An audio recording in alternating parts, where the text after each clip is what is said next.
출애굽기 12장 26절에서 28절의 말씀 한 절씩 교독하며 우리의 마음에 받겠습니다. 제가 26절의 말씀을 먼저 봉독하겠습니다. 이후에 너희 자녀가 묻기를 이 예식이 무슨 뜻이냐 하거든 너희는 이르기를 이는 여호와의 유월절 제사라.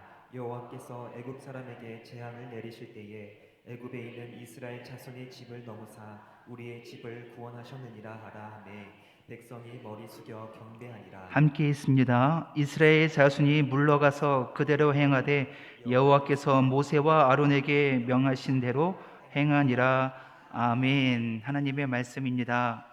아멘. 할렐루야. 아멘. 오늘은 성탄절입니다. 하늘에는 영광이고 땅에는 기쁨과 평화가 우리 가운데 이 수요 예배에 오신 여러분 가운데 함께하기를 간절히 축복합니다. 기쁩니다. 주님께서 오셨기 때문입니다. 기쁘다 구주 오셨네.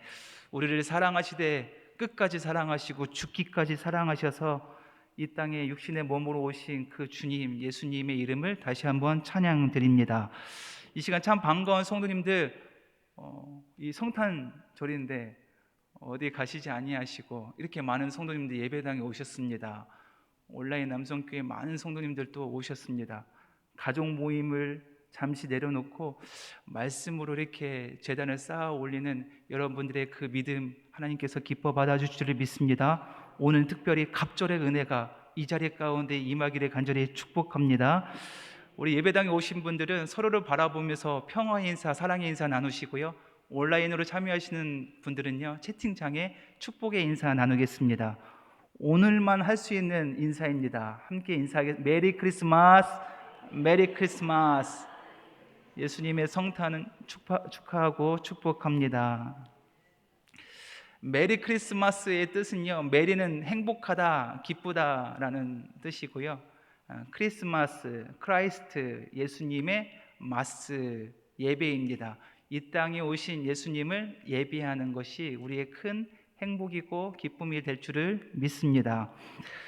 그런데 이 메리 크리스마스, 이 성탄절을요, 프랑스어로는요 노엘이라고 부릅니다. 노엘이요. 이 노엘은요, 이 불어로 저렇게 되어 있습니다. 저도 낯선 단어인데요. 노엘을 영어로 철자로 바꾸면요, 저런 뜻이 됩니다. 노엘, 이렇게 됩니다. 불어로 이 노엘의 뜻은요, 탄생이라는 뜻입니다. 노엘, 이스라엘 왕이 나셨네. 그러니까 탄생. 이스라엘 왕이, 우리의 왕이 나셨네라는 뜻입니다. 근데 이 노엘이요, 이렇게도 사용되기도 합니다. Now all is well. 무엇입니까? 다 잘 될 거야. 모든 것이 다 잘 될 거야. 괜찮아. 예수님이 우리의 등을 토닥토닥 두드리시는 거예요. Now all is well. 괜찮을 거야. 주님은요, 괜찮지 않은 인생, 우리 인생에 오셨어요. 나는 괜찮지 않습니다. 왜? 늘 어둠 가운데, 죄 가운데 죽을 수밖에 없는 인생을 살고 있기 때문에 나는 괜찮지 않습니다. 근데 괜찮지 않은 인생에 주님은 오늘 우리 가운데 오셨습니다. 어떤 문제입니다. 어떤 문제입니까? 세상에 이렇게 저렇게 엉킨 문제들로 실타래처럼, 풀리지 않은 실타래처럼 꼬여있는 모든 문제들로 우리는 괜찮지 않습니다. 아무리 고민해도, 밤새 고민해도 정리가 되지 않는, 그래서 우리의 삶은 다 엉망진창이 됩니다. 이런 상황 가운데 예수님이 오셨다는 거예요. 깊은 풍랑 속에 헤매 있는 우리 인생에, 괜찮지 않은 인생에 예수님 오늘 우리 가운데 오셨다는 거예요. 그리고 이렇게 말씀하십니다. Now all is well. 괜찮아, 잘 될 거야. 왜 그렇습니까? 내가 너와 함께하기 때문이다. 주님이 이 땅에 오셨으므로 모든 일이 잘 될 것입니다. 예수님으로 인해서 우리의 모든 문제가 해결받을 것입니다. 이것이 오늘 우리에게 임한 기쁨의 가장 최고 좋은 소식이 아닐까 저는 생각합니다. 오늘도 여전히 우리 인생에 노엘, 다 잘 될 거야. 괜찮아. 그 말씀으로 함께 하셔서 나를 깨끗하게 하시고 자유케 하시며 영원한 생명을 주신 주님을 이 시간 맞이하시기를 간절히 축복합니다. 통성경 모세오경 벌써 4번째 시간이 열려 있습니다. 성탄절임에도 불구하고 이렇게 말씀 앞에 엎드린 여러분 다시 한번 축복하고 사랑합니다. 지난주와 오늘 내용을 좀 비교해 보면서 좀 복습도 하고 예습도 하는 시간을 갖도록 하겠습니다. 지난주의 주제는 뭐였습니까? 애굽으로 들어갔다는 거예요. 애굽과 민족에 대해서 이야기를 했습니다. 왜 아브라함의 자손들이 애굽으로 들어갔습니까? 하나님의 꿈도 아닌데, 하나님의 땅도 약속의 땅도 아닌데 왜 애굽으로 들어갔습니까? 이유는 민족 때문입니다. 민족을 이루기 위해서 애굽으로 들어갔습니다. 자, 오늘 주제는 무엇입니까? 그 반대로 애굽으로 나왔다는 거예요. 왜 애굽으로부터 나왔습니까? 이유는 제국 때문입니다. 제국. 무엇이? 애굽에서 나온 이유는 애굽이 제국으로 가고 있기 때문에 하나님이 보내신 거예요. 여기는 하나님의 뜻이 아니다. 그래서 출애굽시킨 것입니다. 이 애굽의 지도자는 누구입니까? 애굽의 총리가 된 자입니다. 무엇입니까? 요셉, 총리 요셉이고요. 출애굽의 지도자는 모세입니다. 모세. 그러면 어떻게 이들은 이 애굽을 주도했을까? 특별히 이 요셉이 어떻게 애굽을 주도했습니까? 어떤 이유로? 바로와 협상하면서 이 일을 진행했습니다. 마찬가지로 출애굽한 이 주된 인물 모세도 바로와 협상하여서 출애굽을 이끌어 갔습니다. 협상을 할 수 있었던 이유는 2가지의 기적 때문입니다. 두 가지의 기적. 애굽. 그러니까 요셉이 어떤 기적을 맞닥뜨렸죠? 7가지의 풍년과 7가지의 흉년의 기적으로 협상을 한 거죠. 바로 왕과. 그리고 출애굽은 9가지의 재앙, 10가지의 재앙, 이 재앙으로 말미암아 바로 왕과 협상을 한 것입니다. 협상의 결과는 무엇입니까? 요셉의 경우에는 고센 땅에서 목축업을 할 수 있도록 허락을 받았습니다. 이게 협상의 결과입니다. 모세는 어떤 협상을 받았습니까? 히브리 민족 60만이 되는 이 민족이 어떻게 합니까? 출애굽을 할 수 있는 협상의 결과를 얻어냈습니다. 성경 범위는요, 애굽에서는 지난 시간에는요, 창세기 마지막 부분, 창세기 37장에서 50장까지 한 약 16장에 걸쳐서 애굽에 대해서 이야기를 하고요. 오늘 말씀은요, 출애굽기 1장에서 한 18장 정도, 약 18장 정도의 출애굽의 이야기가 이어져 나옵니다. 그러니까 애굽의 이야기와 출애굽의 이야기가 비슷한 거예요. 균형 있게 묶여져 있다는 거예요. 하나의 이야기로 통한다는 것입니다. 그래서 창세기와 출애굽기를 읽을 때는요, 따로따로 읽지 마시고 어떻게 읽어야 됩니까? 한 번에 읽는 것이 은혜가 될 줄을 믿습니다. 창세기와 출애굽기는 통으로 함께 읽으시면 더한 은혜가 있습니다. 오늘 말씀을 더 깊이 들어가 보겠습니다. 오늘 말씀의 주제는요, 출애굽과 제국입니다. 애굽에서 왜 나왔느냐? 애굽이 이집트 민족이 제국으로 향하고 있기 때문에 하나님이 말리신, 거기에서 빨리 벗어나라라고 말씀하시는 거예요. 아브라함의 자손은 히브리 민족이라기도 합니다. 히브리라는 뜻은요, 그 너머 지역, 강 건너 지역, 또는요 노예의 집단, 떠돌이 민족이라는 명칭이 뜻합니다. 그런 것 같죠? 그 히브리 민족, 이 아브라함의 자손이 히브리 민족이라고 하는데, 이 히브리 민족이 애굽에서 나와야 된다는 거예요. 이것이 하나님의 뜻입니다. 왜냐? 애굽이 제국으로 치닫고 있기 때문에, 거기에서 그것은 하나님의 꿈과 뜻이 아니기 때문에 나갈 수밖에 없다는 이야기가 오늘 말씀의 중심 내용입니다. 출애굽과 제국에서 지도자는 모세입니다. 모세. 오늘도 5가지의 제목으로 함께 나눌 텐데요. 첫 번째는요, 설득과 기적입니다. 하나님이 설득하신 거예요. 어떤 방법으로? 기적을 통해서 설득하십니다. 두 번째는 약속의 성취입니다. 세 번째는요, 모세를 설득하시고, 네 번째로는 바로 왕과 협상을 합니다. 마지막 다섯 번째는 유월절 이날을 기념하라라는 5가지의 제목으로 은혜를 나누고자 합니다. 첫 번째, 설득과 기적, 그리고 심판입니다. 출애굽기 11장 9절에서 10절 말씀인데요, 빈칸 넣기가 있습니다. 저와 함께 읽겠습니다. 9절 함께 있습니다. 여호와께서 모세에게 이르시기를 바로가 너희의 말을 듣지 아니하니라. 그러므로 내가 애굽 땅에서 나의 기적을 더하리라. 하나님의 기적을 더하신다는 거예요. 하셨고, 모세와 아론이 이 모든 기적을 바로 앞에서 행하였으나, 그러나 여호와께서 바로의 마음을 완악하게 하셨으므로 그가 이스라엘 자손을 그 나라에서 보내지 아니하였더라. 아멘. 하나님께서 기적을 더한다라고 말씀하셨습니다. 인간이 기적을 만들 수가 있습니까? 아니에요. 기적을 행하실 분은 오직 하나님만이 기적을 행하십니다. 하나님이 설득하시는 도구가 바로 이 기적인데요, 출애굽기의 전 과정은 바로 이 설득과 기적의, 그리고 심판, 이 세 단어가 이게 중복되어 있고 반복되어 있습니다. 뭐 어떤 거예요? 설득, 그리고 기적, 그리고 심판, 이 세 단어가 출애굽기의 전 과정을 압축할 수 있는 이 단어입니다. 그런데 하나님은 이 히브리 민족 아브라함의 자손에게만 설득한 것이 아니라 애굽 민족에게도 설득한 거예요. 뭐를 통해서? 기적을. 이 9가지의, 이 10가지의 재앙을 통해서 히브리 민족뿐만 아니라 애굽 그 민족에게도, 애굽 사람에게도 하나님의 하나님 되심을 보여주신 거예요. 기적을 통해서 설득을 한 것이죠.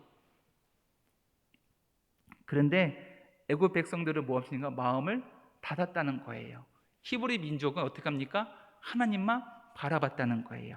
그래서 히브리 민족에게는 하나님의 기적이 설득의 도구가 되었고, 애굽 민족에게는 하나님의 기적이 심판의 결과가 되었다는 것입니다. 하나님은 동일하게 어떤 사람 예외하지 아니하고 하나님께서 자기의 마음을 내려놓기를 원하십니다. 알기를 원하시는 거예요. 하지만 우리 마음이 완악하기 때문에, 닫혀있기 때문에 하나님을 우리가 보지 못하는 거예요. 하나님의 설득하는 그 마음을, 그 음성을 듣지 못하고 있는 것입니다.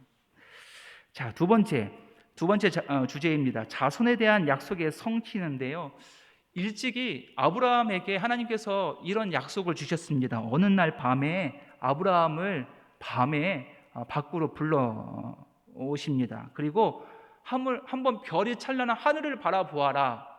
하늘을 향하게 하십니다. 하늘에 뭐가 있습니까? 별이 저렇게 수두룩 많은 거예요. 저렇게 별처럼 너의 자손이 축복을 많이 받을 것이다. 별들처럼 내 자손이 많아질 것이다 라고 아브라함에게 일찍이 이런 자손의 축복을 주십니다.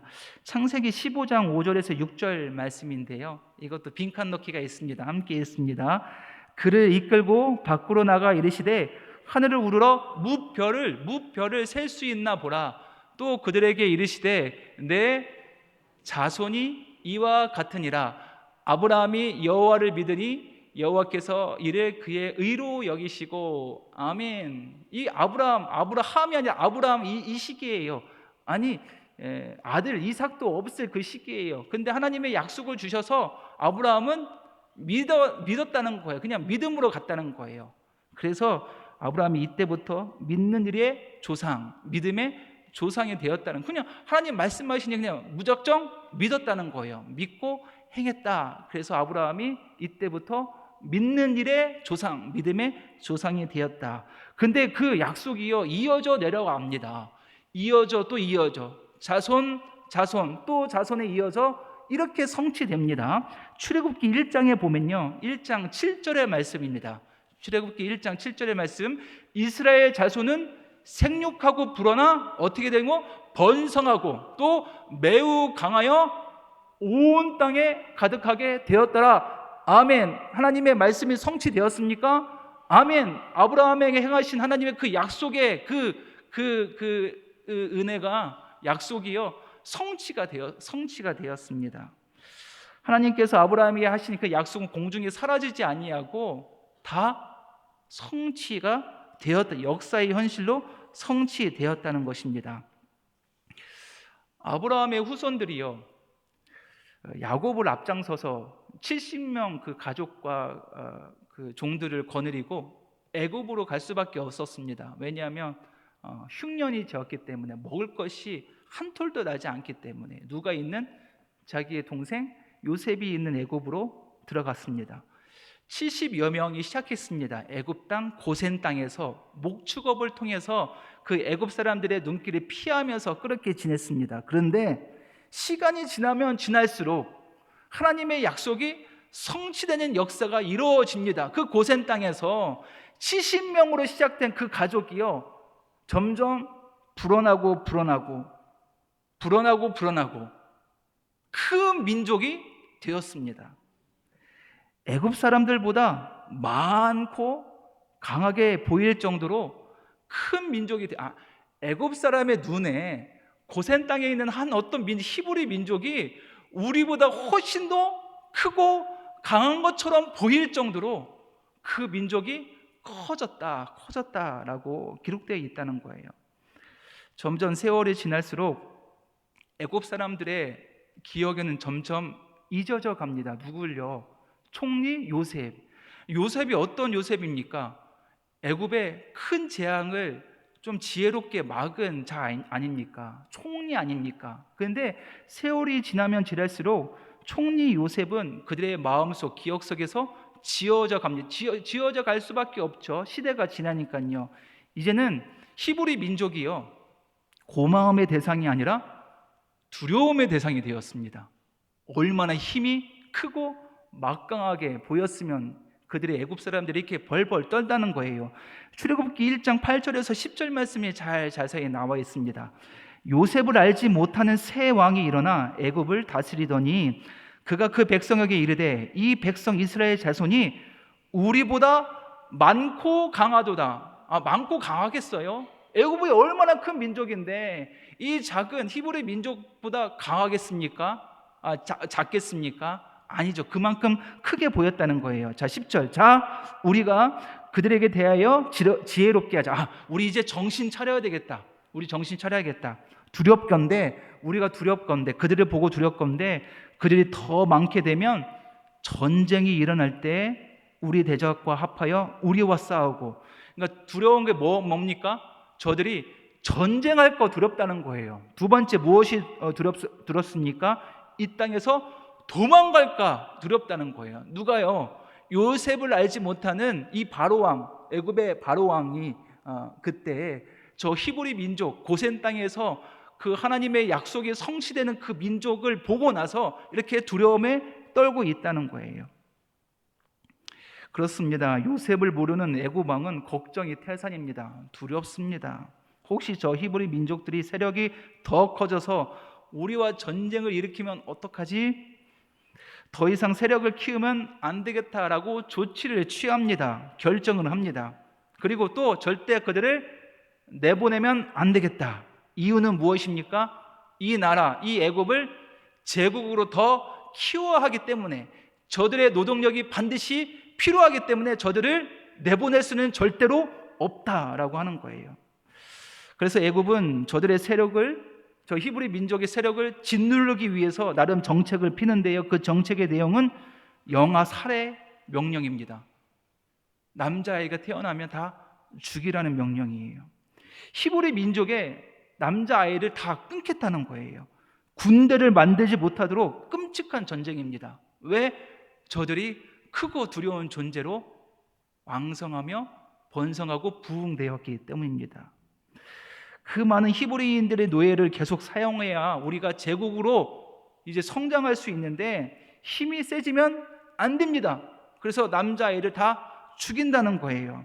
출애굽기 1장 16절 말씀 이런 내용이 있습니다. 이르되 너희는 히브리 여인을 위하여 해산을 도울 때에 그 자리를 살펴서 누구만 죽여요? 남자, 아들이거든 그를 죽이고 딸이면 살려두어라. 이 남자아이, 이 영아 살해 명령을, 끔찍한 명령이죠. 이거를 합니다. 왜? 그들이 너무도 크고 강하게 보였기 때문에. 더 나아가 히브리 민족들을 노예로 삼습니다. 노예예요. 왜? 문명을 건설하기 위해, 이집트 문명을 건설하기 위해서 수많은 사람들의 이 노동력이 필요하기 때문에. 그래서 감독을 세웁니다. 중간중간에 감독을 세우고, 그리고 책칙을 듭니다. 절대로 빠져나갈 수 없도록, 탈출을 꿈꾸지 못하도록 가혹하게 그들에게 강제 노역을 시킨다는 거예요. 빠져나가지 못할 정도로 강제 노역을 시킨다는 거예요. 히브리 민족들은요, 끔찍하게 무려 애굽에서 몇 년 동안, 430년 동안 노예 생활을 하게 됩니다. 바로 이러한 상황이 진행될 때 하나님은 이제 모세를 들어 써 주십니다. 하나님의 꿈을 모세에게 알려주시고 60만 이 자기의 히브리 동족들에게 나의 꿈을 말하라고 모세를 통해서 말씀하십니다. 이제 본격적으로 하나님의 꿈이 시작되는데요. 이 이야기의 시작은 모세가 애굽의 왕이 되었다는 이야기입니다. 출애굽기 2장 10절의 말씀인데요. 그 아이가 자라매 바로의 딸에게 데려가니 그가 그의 아들이 되니라. 그가 그의 이름을 뭐라고 합니까? 모세라 하여 이르되 이는 내가 그를 물에서 건져내었음이라 하였더라. 아멘. 모세는요, 죽을 수밖에 없는 거예요. 왜요? 남자 아이였기 때문에. 그래서 어쩔 수 없이 그의 어머니 요게벳은요, 버릴 수밖에 없습니다. 나일강에 버릴 수밖에 없었습니다. 그런데 하나님의 손길이 모세를 잡아주시는 거예요. 그리고 애굽의 공주에게 인계하게 됩니다. 그리고 모세는 어린 시절 왕자로, 애굽의 왕자로 살게 되는데, 애굽의 왕자로 살게 되면 그때 교육이 얼마나 최고급으로 교육을 많이 받았겠습니까? 그런데 질문이 있습니다. 모세는 어린 시절에 신앙 교육을 받았을까요? 받았습니까? 어떻게 받았습니까? 어디요? 엄마는 없는데 요셉에 다시 유모가 되어서 모세를 젖을 먹이면서 키우게 됩니다. 하나님의 계획이 놀랍지 않습니까? 젖을 먹이면서 하나님께 감사하면서 이 모세가 어린 시절 신앙 교육을 이 친모 요게벳을 통해서 받게 합니다. 그래서 모세가 80세가 되었을 때 하나님의 부르심을 받잖아요. 떨기나무, 불타는 떨기나무 가운데 하나님이 이렇게 말씀하십니다. 나는 아브라함과 이삭과 야곱의 하나님이라 말씀하셨을 때 한눈에 알아챘습니다. 어린 시절 어머니가 나에게 알려주셨던 그 아브라함과 이삭과 야곱의 하나님이 이분이시구나. 그리고 그 거룩한 자리에 신을 벗고 엎드리는 거예요. 한눈에 알아챘어요. 그래서 어린 시절 이 신앙교육이 참 중요합니다. 우리 아이들이 특별히 5살 이전부터 이 신앙교육이 참 중요하다는 사실이 여기에 있습니다. 세 번째, 모세를 설득한 하나님이십니다. 애굽 왕자가 된 모세가 40년 만에 애굽에서 쫓겨납니다. 이유는 주목받던 히브리 출신 정치인 신인 모세가요, 애굽인을 살해합니다. 그리고 사체를 유기합니다.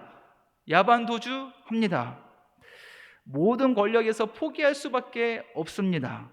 살기 위해서 광야로 도망가게 되었습니다. 미디안 광야에서 또 40년을 보내게 되는 거예요.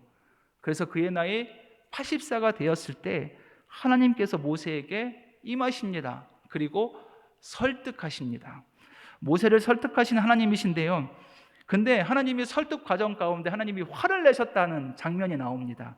참 재미있는 장면인데요, 출애굽기 4장 12절에서 14절의 말씀입니다. 빈칸 넣기도 있는데 함께 빈칸을 제어하며 함께 읽겠습니다. 12절 함께 읽습니다. 이제 가라. 내가 내 입과 함께 있어서 할 말을 가르치리라. 모세가 이르되 오 주여, 보낼 만한 자를 보내소서. 여호와께서 모세를 향하여 노하여 이르시되 레위 사람 내 형 아론이 있지 아니하냐?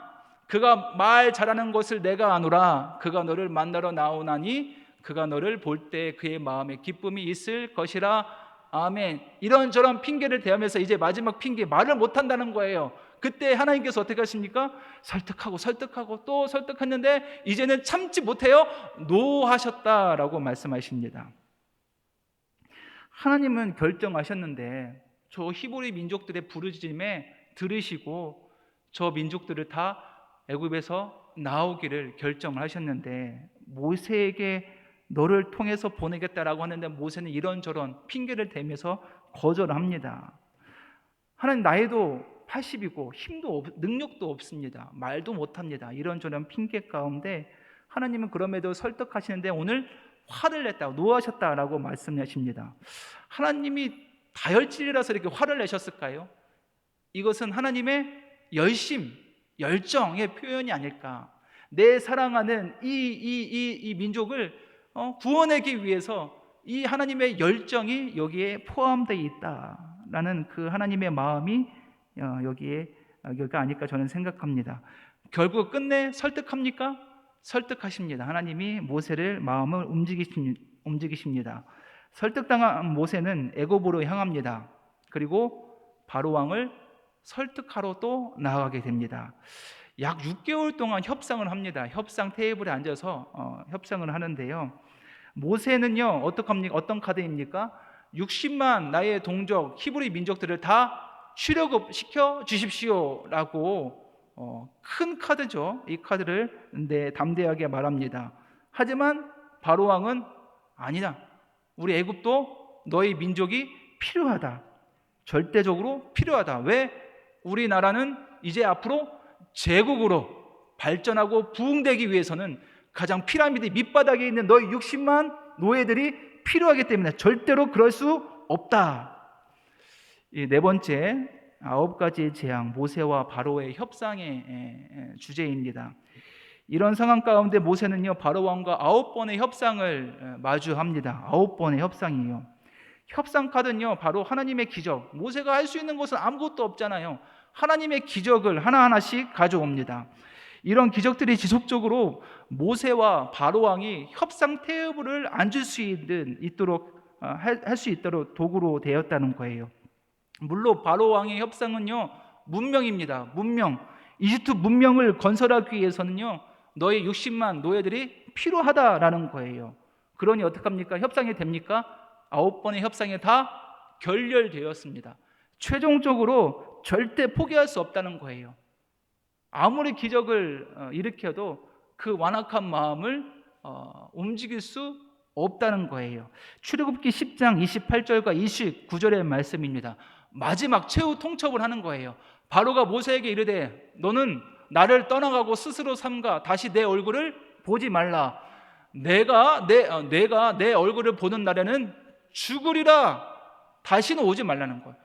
9번의 협상이 모든 것이 다 물같이 이게 결렬이 되어 옵니다. 이르되 당신의 말씀대로 내가 다시는 당신의 얼굴을 보지 아니하리이다. 모세도 등을 돌린 거예요. 협상이 결렬된 겁니다. 그 다음 사건은 무엇입니까? 10번째 하나님의 기적, 유월절입니다. 유월절을 하나님께서 준비하십니다. 5번째 마지막 주제인데요, 유월절, 이날을 기념하라 라는 말씀입니다. 유월절의 내용은요, 5가지의 내용입니다. 어떤 내용인지 한번 사진에 보면 나와 있습니다. 첫 번째는 무엇이냐면 가족 수대로 흠없는 1년 된 수컷 어린 양을 잡아라. 가족 수대로 1년 된 수컷 어린 어린 양을 잡습니다. 잡아서 피를 받아 우슬초를 묶어서 붓처럼 묶어서 문설주, 양쪽 좌우 문설주와 인방에 발라라 라고 합니다. 세 번째, 그 다음 바로 그날 밤에 이 어린 양, 이 양고기는 불에 구워서 무교봉과 쓴 나물과 함께 먹어라. 그 자리에 먹습니다. 네 번째, 먹을 때 어떻게 되냐? 먹을 때 일어나서 허리에 띠를 띠고 손에 지팡이를 잡고 급히 빨리 먹어라. 그리고 5번째, 만약에 그 음식이 남으면 그 다음 아침까지 내버려 두지 아니하고 불에 살라라, 없애버려라. 여기저기 다니면서 먹지 말라는 거예요. 그날 밤에 다 처리해라. 이 5가지의 하나님께서 명령을 주십니다. 하나하나 중요한 내용이죠. 반드시 지켜야 할 내용입니다. 모세는 최후 이 협상이 결렬된 그 즉시 하나님의 말씀, 하나님의 명령을요, 히브리 민족 모든 가정에게 5가지의 이 약속을 배포합니다. 당부합니다. 꼭 해야 합니다. 한 가지라도 놓치면 안 됩니다. 당부합니다. 왜 이렇게 당부했을까요? 하나님의 마지막 재앙, 유월절의 사건이 임하기 때문에. 하나님의 기적은 이제는요, 설득의 단계가 아니라 하나님의 심판이 임하기 때문입니다. 그리고 이 사건으로 말미암아 1500년 동안 기념대 아주 중요한 사건이 일어나기 때문에 모세는요, 히브리 민족 모든 가정에게 일일이 찾아가서 이 사건, 이 말씀을 전하는 것입니다. 열 번째 마지막 재앙은 무엇입니까? 장자의 죽음입니다. 어린 양의 피를 바르지 않고 5가지의 이 말씀을 행하지 않는 모든 집의 장자는 죽임을 당합니다. 히브리 민족뿐만 아니라 애굽에 있는 모든 장자들은 다 죽음을 당하는, 하나님의 기적을 체험하는 거예요. 애굽 사람들도 히브리 민족도 이 하나님의 기적, 마지막 기적을 체험합니다. 그런데 하나님의 말씀대로 행한 이 히브리 민족은 유월, 패스오버, 이 죽음에서 벗어납니다. 그래서 그들은 하나님의 백성으로 설득을 당하고요. 애굽 사람들은 어떻게 합니까? 이 하나님의 마지막 기적에서 하나님의 말씀을 듣지 아니했기 때문에 이것은 설득이 아니라 하나님의 심판이 되는 거예요. 애굽의 모든 집에 있는 바로 왕의 무릎부터 시작해서 모든 집에 있는 장자들은 죽음을 맞이합니다. 큰 재앙이 닥쳐왔습니다. 이때로부터 1500년 동안 이스라엘은요, 이 유월절, 이 명절을 가장 최고로 기념하고 지켰다는 거예요. 가장 중요한 사건입니다. 출애굽기 12장 26절에서 28절의 말씀에 이런 내용이 있습니다. 이후에 너의 자녀가 묻기를 이 예식이 무슨 뜻이냐 하거든, 이 유월절 이 예식, 이 명절이 무엇이냐 하거든, 너희는 이르기를 이는 여호와의 유월절 제사라 라고 말해라. 여호와께서 애굽 사람에게 재앙을 내리실 때에 애굽에 있는 이스라엘 자손의 집을 넘으사 우리의 집을 구원하셨느니라. 넘었다는 거예요. 죽음을 넘었다. 그래서 하나님께서 우리를 구원하셨다. 그래서 너희 자녀들에게 이 유월절을 기념하고 기억하게 하거라. 몇 년 동안? 1500년 동안 이것을 기념할 정도로 큰 사건이 된 것입니다. 결과적으로 이 유월절은요, 1500년 동안 반복되다가 기념되다가 예수님이 오심으로부터 더 큰 기적이 일어납니다. 그것은 무엇입니까? 성찬식. 이 유월절과 성찬식이 비교하면 참 은혜가 있습니다. 자, 유월절은 하나님의 기적이라고 했죠. 하나님의 기적. 근데 성찬식은요, 하나님의 기적 중에 기적, 더 큰 기적이라고 저희는 발견할 수가 있습니다. 비교해 보면 유월절에는 뭐를 통해서? 어린 양을 통해서 이것을 진행했습니다. 어린 양의 피로 통해서 진행했으면, 성찬식은 하나님의 어린 양 예수 그리스도가 중심됩니다. 또한 유월절은 출애굽 전날에 이루어집니다. 성찬식은 예수님이 십자가 달리기인 전날에 이루어진, 비교해 보면 은혜가 있습니다. 또 유월절은 각 가정에 우리 식구들끼리 그것을 행했습니다. 성찬식은 예수님의 제자들이 함께 이것을 행했습니다. 또 유월절에 무엇을 먹었습니까? 어린 양고기를 먹고 무교병 쓴 나물을 먹습니다. 반면에 성찬식은 예수님의 살과 피로 상징되는 떡과 포도주를 먹습니다. 유월절은 1500년 동안, 예수님 오실 그 1500년 동안 기념되는데, 성찬식은 영원히 우리 마음속 깊은 곳에 기념될 것입니다. 아멘. 결국 유월절 이후에 모든 장자는 죽습니다. 하나님의 말씀을 거역한 모든 민족은요, 모든 가족은 죽습니다. 유월절은 히브리 민족에게는 하나님의 기적, 하나님의 설득, 보호받는 기적으로 체험됐지만 애굽 사람들에게는 하나님의 심판으로 경험되었습니다. 그렇습니다. 하나님은 설득하십니다. 끝까지 설득하십니다. 때로는 기적을 통해서 설득하십니다. 하지만 설득이 안 됐을 때는요, 내 마음이 강박해서 움직이지 않았을 때는요, 그 기적이 하나님의 심판으로 우리에게 다가올 때가 있을 것입니다. 그러면 절대로 아니 됩니다. 그 전에 우리가 마음을 돌려 하나님의 설득에 있는 그곳으로 나아가기를 간절히 소망합니다. 사랑하는 성도 여러분, 아브라함의 자손 히브리 민족이 왜 애굽에서 나오게 되었습니까? 이유는 애굽이 사랑과 평화가 넘치는 나라였으면 하나님 거기서 계속 살라고 말씀하셨는데 애굽이 뭘로 변합니까? 제국으로 변한다는 거예요. 세상에 추구하는 힘과 권력을 자랑하는, 자기들만 우월 그리고 사람들을 노예로 부려먹는 그런 제국으로 키워간다는 거예요. 그 가운데 하나님이 결정하시는 그들의 히브리 민족의 부르짖음에 응답하셔서 그들을 출애굽하기로 결정하시는 거예요. 거기가 우리가 살 곳이 아니다. 제국이 아니라 너희는 제사장 나라의 꿈을 꾸어야 된다. 제국은 힘이 세고 자기만 우월하다고 자랑하지만 사람을 강제로 지배하는 세력이 있지만 거기에 맞서서, 아니 세상의 흐름이 거기에 있으면 거슬러서 하나님의 꿈을 향해서 나아가야 된다. 출애굽해야 된다. 우리도 우리 세상 가운데 출애굽해야 합니다. 하나님의 꿈은 모든 민족이 복받는 꿈입니다. 모든 열방이 하나님의 사랑과 평화가 빈틈없이 가득 채우는 그 세상을 하나님의 꿈입니다. 그 꿈이 저 약속의 땅 가나안 땅으로부터 시작된다라고 말씀하시는 거예요. 그래서 히브리 민족을 출애굽하여서 저 가나안 땅으로 인도하시는 것입니다. 그곳에서 그 너희 민족을 통해서 온 민족이 복받는 꿈이 시작될 것이다. 사랑하는 성도 여러분, 우리도 바라봐야 할 방향이 있습니다. 세상이 가르치는 저 높고 보기 좋고 힘이 세고 좋은 것이 아니라 우리가 바라봐야 할 방향은, 우리의 시선은 아무도 주목하지 않고 가장 낮고 낮은 이 땅 위에 말구 위에 오신 예수님을 바라보기를 소망합니다.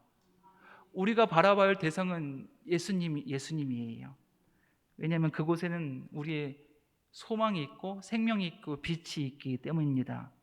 그 주님과 함께 죽고 살고 영원히 사는 우리 남성재단 온 믿음의 식구들 되기를 좋으신 예수님의 이름으로 간절히 축원합니다.